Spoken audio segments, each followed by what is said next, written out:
नाशिकच्या चांदवड तालुक्यात आणि निफाड तालुक्यातील लासलगावसह अनेक गावांमध्ये हवामान विभागाने दिलेल्या इशाऱ्यानुसार दुसऱ्या दिवशी सलग रात्री मुसळधार पाऊस झालेला आहे। आपण पाहू शकतात का तब्बल 5 तासाहून अधिक काळ जो आहे तर तो मुसळधार पाऊस या ठिकाणी कोसळलेला आहे आणि या लासलगावातून वाहणाऱ्या या शिवनदीला पुराच्या पाण्यामध्ये वाढ झालेला आहे।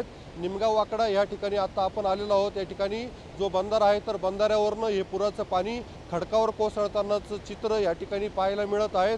या ठिकाणी नयनरम्य असा धबधबा जो आहे तर तो तयार झालेला आहे आणि या ठिकाणी अनेक ग्रामस्थ जे तर ते या ठिकाणी आपल्या मोबाईल कॅमेऱ्यामध्ये या पुराचं दृश्य जे तर ते कैद करतानाचं चित्र या ठिकाणी पाहायला मिळत आहे। मात्र या ठिकाणी सुरक्षित आपण या ठिकाणी उभं राहावं आणि या पूर पाण्याचा धबधब्याचा जो आहे तर तो दृश्य आपल्या मोबाईल कॅमेऱ्यात कैद करावे, कारण की मोठ्या प्रमाणात या ठिकाणी पुराचं पाणी वाहत आहे।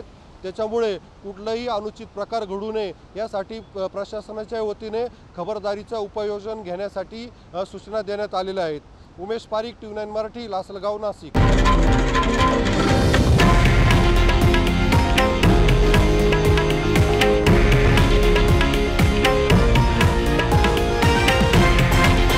हे आहे देशातील नंबर 1 न्यूज नेटवर्क आणि आपण पाहत आहात TV9 मराठी, एकमेव।